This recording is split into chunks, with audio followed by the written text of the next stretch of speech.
उन्होंने कहा कि दौरे श्रीलंका में खिलाड़ियों की काफी अच्छी परफॉर्मेंस रही। हमारा टूर काफी अच्छा रहा, काफी मुस्बत चीजें थी।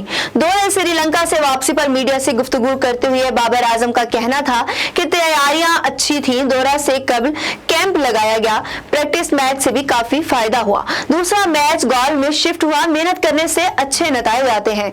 उन्होंने मजीद कहा कि टेस्ट मैच में सब्र तहम्मुल से खेलना मानी रखता है। दूसरे टेस्ट में हमारी बड़ी पार्टनरशिप नहीं लग सकी। बैक टू बैक क्रिकेट में माइंडसेट तब्दील करना पड़ता है। वाइट बॉल क्रिकेट थोड़ी सी मुख्तलिफ है, कोशिश करेंगे अच्छा खेले। दुबई में भी हमारा रिकॉर्ड अच्छा रहा, उम्मीद है खिलाड़ी मेहनत करेंगे और अच्छे नतीजे आएंगे।